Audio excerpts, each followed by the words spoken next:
Bonjour à toutes et à tous d'Angora, j'espère que vous portez à merveille et que les choses se passent à peu près comme vous le souhaitez à la grâce de Dieu.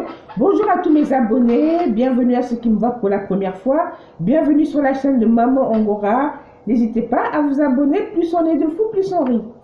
Aujourd'hui, c'est un immense honneur que j'ai de pouvoir vous présenter la biographie d'un des plus grands artistes de la musique RDC. C'est parti. Commérage, infidélité, arrogance.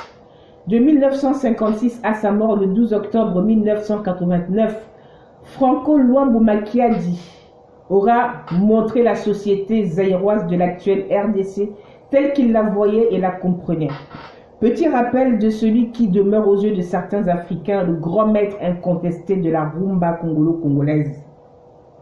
S'il y a une chose à laquelle on ne peut pas penser lorsqu'on veut explorer la culture de RDC, c'est vraisemblablement la musique, un domaine dans lequel le Zaïre a trôné pendant plus de 2 décennies sur le toit de toute l'Afrique ou presque.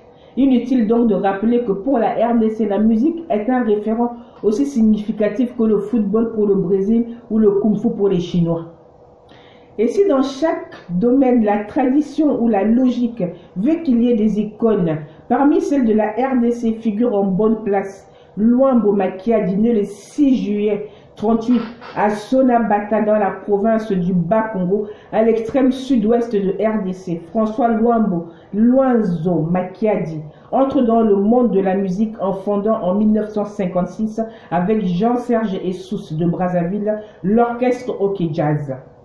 Guitariste formé par un compatriote, ce fils d'ancien cheminot et de boulangère traditionnelle va vite s'imposer sur l'échiquier musical congolais et même africain, si bien que sa notoriété semble encore intacte malgré les 29 ans qui se sont déjà écoulés depuis son décès le 12 octobre 1989 à Bruxelles en Belgique, une notoriété imputable à son succès lui-même lié à l'immensité de son œuvre.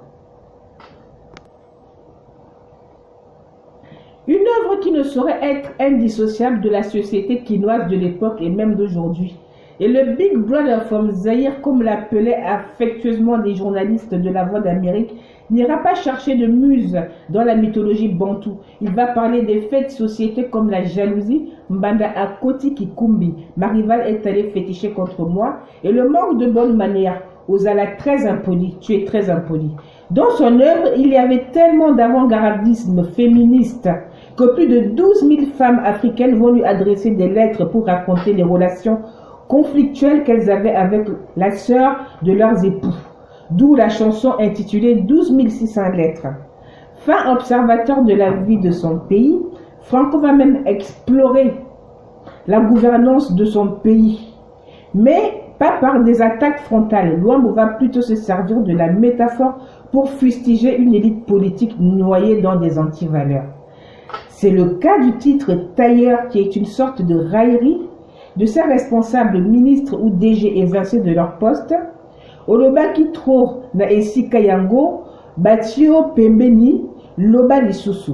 Que reste-t-il de ton arrogance maintenant que tu viens d'être révoqué de tes fonctions? Il y a aussi Lettre à Monsieur le DG de l'album Lisangaya Banganga, retrouvailles des sorciers en Lingala sorti en 1985. Dans cette chanson, une seule parole retient l'attention du mélomane. Ozalakaka Kamoto DG, tu as beau être DG, tu es pourtant un humain. Et de poursuivre, entourage Ezalaka Mabe Ponini. Pourquoi l'entourage cause du tort à ceux qui veulent te voir en te mystifiant? Une attitude à la mode dans un Zaïre où des chefs sont protégés dans leur domaine par des hordes de courtisans. Devenu maître de sa guitare, Luambo a apprivoisé toute la société africaine et zaïroise. Il va censurer et vilipender tout le monde et toutes les couches sociales. Chacun se sentira visé dans sa chanson. Il débordait même au point d'être rappelé à l'ordre par la justice. Franco est surtout connu pour avoir été un des maîtres de la rumba congolaise. Il fait partie du groupe OK Jazz, devenu ensuite TP OK Jazz, tout-puissant orchestre quinois de jazz. Il est considéré comme l'un des fondateurs de la musique congolaise contemporaine. C'est en 1985 que Franco sort son plus grand succès, Mario, l'histoire d'un gigolo qui vit chez une femme plus âgée. Beaucoup d'entre vous connaissent le titre Mario. Voilà. En 1987, une rumeur court que Franco est sorti. Voilà, c'était donc la biographie, le parcours du grand maître, du tout-puissant OK Jazz, le grand maître Franco Luambo Makiadi. Je suis trop contente d'avoir fait cette bureau. J'espère qu'elle vous plaira.